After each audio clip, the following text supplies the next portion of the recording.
1968, el general Juan Velasco Alvarado dio un golpe de Estado e inició un gobierno militar nacionalista y reformista. Su principal medida fue la reforma agraria de 1969, que eliminó a los grandes latifundios y los entregó a cooperativas campesinas. Además, promovió un discurso de organización y reivindicación social desde el Estado. Sin embargo, ese mismo contexto impulsó a la radicalización de algunos jóvenes, especialmente en Ayacucho, quienes adoptaron el maoísmo.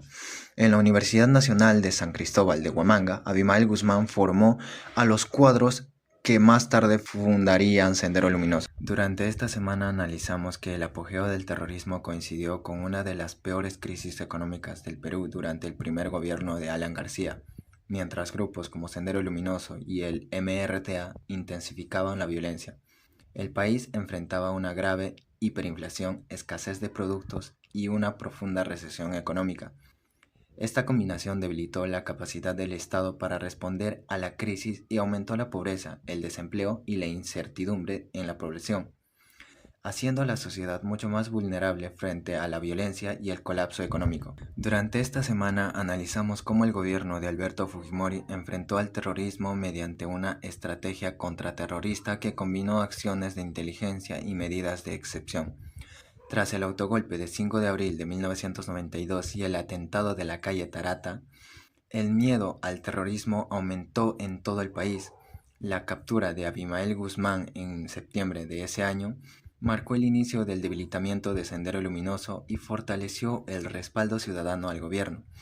En ese contexto, gran parte de la población aceptó reformas políticas y medidas autoritarias que en circunstancias normales habrían generado un rechazo mayor. La principal causa del estallido del conflicto fue la profunda exclusión social y el centralismo que asfixiaba al país, sumados a una grave crisis en el sector agrario tras la reforma agraria de 1969, al dejar desatendidas a las 3/4 partes más pobres del campo sin apoyo técnico ni financiero. Las economías rurales colapsaron por completo. Esto desató una ola de migración masiva de jóvenes hacia las ciudades en busca de educación y un futuro.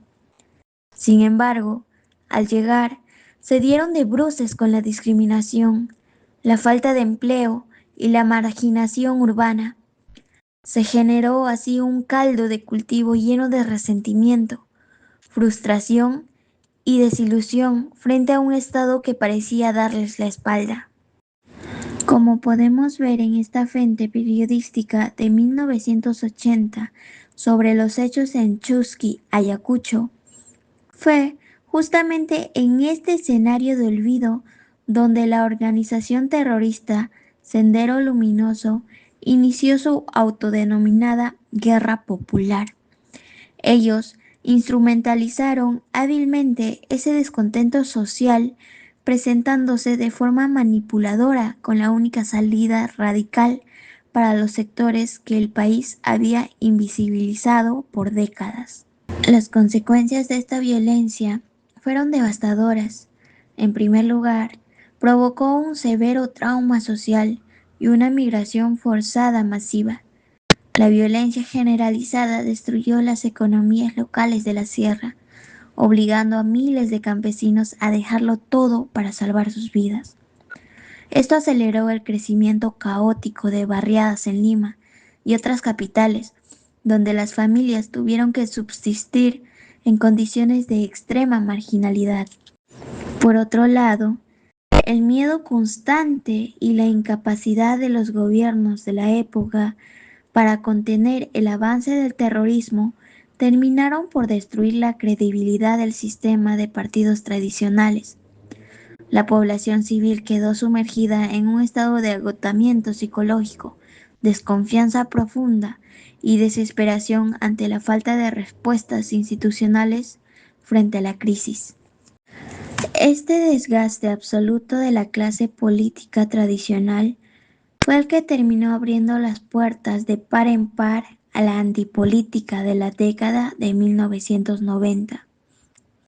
El hartazgo social permitió el ascenso de liderazgos personalistas y outsiders logrando que una ciudadanía cansada del miedo aceptara reformas políticas drásticas y de mano dura a cambio de recuperar el orden y la seguridad.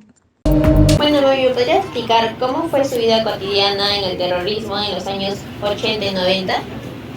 Sí, señorita, te puedo contestar ya. Mira, ve, en el 1970, en 80, era el terrorismo fuerte. Ahí es donde he perdido a mi esposo, padre de mis hijos. Y por esa razón a mis hijos no podía estudiar más, solamente sus 5 años de primaria, nada más. Y nosotros hemos salido de la chacra cuando ya el terrorismo nos ha botado. Hemos salido al pueblo de Nuevo Progreso. Ahí hemos vivido y hasta ahora estamos viviendo ahí con mi hija ya. Mi hija ella vive ahí, los restos de mis hijos han hecho grandes, cada uno por su lado. Han ido a estudiar, a trabajar ya pues, no a estudiar. Por esa razón que porque no tienen padre, no han tenido ninguna profesión, no han estudiado más superior. Buenas tardes, mamita. Le quisiera hacer una pregunta. ¿De qué manera este clima de violencia afectó en su vida personal y familiar? Hijita, buenas tardes. Primeramente para dar gracias a Dios por la vida y la salud que nos tiene pues acá, ¿no? En mi vida familiar con respecto que me afectó en las épocas del 80 o 90 del terrorismo, es demasiado, es mucho. En mi vida personal, pues me quedé madre soltera a causa de que su papá de mis hijos ha tenido que tomar una decisión de salir y abandonar el lugar donde vivíamos, que era nuestra chacra. Entonces, desde ahí he tenido que afrontar y asumir responsabilidades de padre y madre, tal igual a asumir responsabilidades de mis hermanos menores, porque también mi papá desapareció a causa del terrorismo. Entonces, desde ahí venimos igual luchando día a día, pero igual estamos, seguimos en una lucha para poder encontrar una justicia sobre esto del terrorismo que nos ha dejado muchas heridas, las heridas siguen abiertas y pues seguir adelante tratando de que el Estado también ayude a los afectados, ¿no? en este tema, más que todo lo que es en tema de educación, psicológico y todo ello, ¿no? Porque no estamos bien psicológicamente porque hay una carga que tenemos.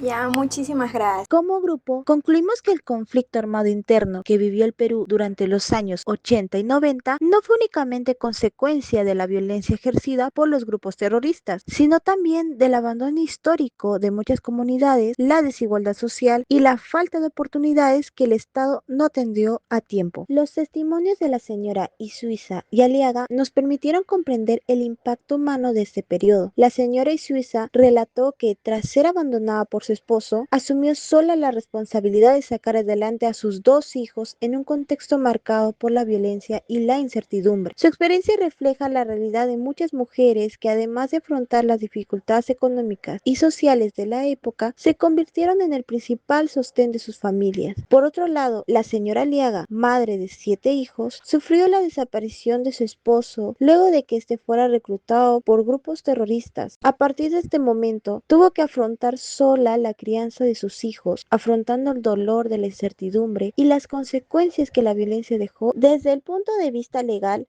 este conflicto implicó la vulneración de derechos fundamentales como el derecho a la vida, a la libertad, a la integridad personal, a la educación y a la seguridad, reconocidos por la Constitución Política del Perú y por los tratados internacionales de derechos humanos. Además, la respuesta inicial del Estado, basada principalmente en la represión militar, no logró resolver las causas estructurales del problema y en algunos casos también dio lugar a las violaciones de derechos humanos. Por ello, consideramos que la mejor forma de evitar que una situación similar se repita es fortalecer las instituciones democráticas, garantizar el respeto de los derechos humanos, mejorar la educación pública y generar mayores oportunidades de empleo para los jóvenes. Solo así será posible reducir la exclusión social, fortalecer la confianza en el Estado y construir